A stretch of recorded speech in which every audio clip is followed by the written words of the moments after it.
புதுக்கோட்டை மாவட்டம் அன்னவாசல் ஒன்றியத்திற்கு உட்பட்ட வேங்கைவயல் கிராமத்தில் உள்ள மேல்நிலை நீர்த்தேக்க தொட்டியில் கடந்த 2022ஆம் ஆண்டு டிசம்பர் மாதம் 26ஆம் தேதி மனித கழிவு கலந்த சம்பவம் நாடு முழுவதும் பெரும் அதிர்வலைகளை ஏற்படுத்தியது. குடிநீரில் மனித கழிவு கலந்த சமூக விரோதிகள் மீது நடவடிக்கை எடுக்க வேண்டும் என பல்வேறு அரசியல் கட்சிகளும் சமூக அமைப்புகளும் மனித உரிமை ஆணையம் என பல தரப்பிலிருந்து கோரிக்கை விடப்பட்டு வருகிறது. கடந்த 2023ஆம் ஆண்டு ஜனவரி 16ஆம் தேதி முதல் இந்த வழக்கை சிபிசிஐடி போலீசார் விசாரித்து வருகின்றனர். இதனையடுத்து சிபிசிஐடி போலீசார் கடந்த ஜனவரி 20ஆம் தேதி குற்றப்பத்திரிகை தாக்கல் செய்தனர். அதில் முரளிராஜா, சுதர்சன் மற்றும் முத்துகிருஷ்ணன் ஆகியோர் இந்த குற்றச்செயலில் ஈடுபட்டதாக தெரிவித்துள்ளது. முட்டுக்காடு ஊராட்சி தலைவர் பத்மாவின் கணவரை பழிவாங்கும் நோக்கில் குடிநீரில் மனித கழிவு கலக்கப்பட்டதாக குற்றப்பத்திரிகையில் தமிழக அரசு தெரிவித்திருந்தது. இதில் முரளிராஜா வேங்கைவயல் கிராமத்தைச் சேர்ந்தவர், ஆயுதப்படை காவலராக பணியாற்றி வந்துள்ளார். இவருக்கு குரல் மாதிரி பரிசோதனை, டிஎன்ஏ பரிசோதனையும் மேற்கொள்ளப்பட்டிருந்தது.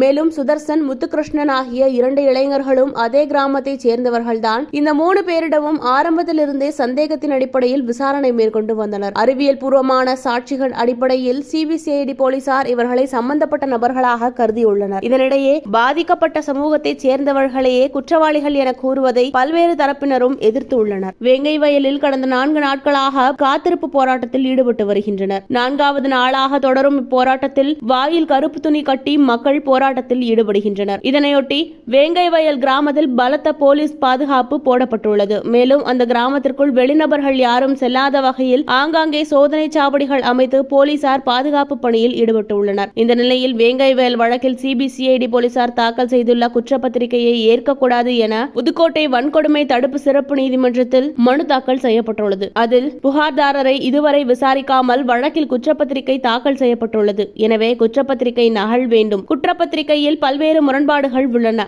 பாதிக்கப்பட்ட நபர்களையே குற்றம் சாட்டியுள்ளனர். எனவே சிபிசிஐடி தாக்கல் செய்த குற்றப்பத்திரிகையை ஏற்கக்கூடாது. இந்த வழக்கை சிபிஐ விசாரணை செய்ய வேண்டும். 3 பேரின் பெயர்களையும் குற்றப்பத்திரிகையிலிருந்து நீக்க வேண்டும் என அதில் தெரிவிக்கப்பட்டிருந்தது.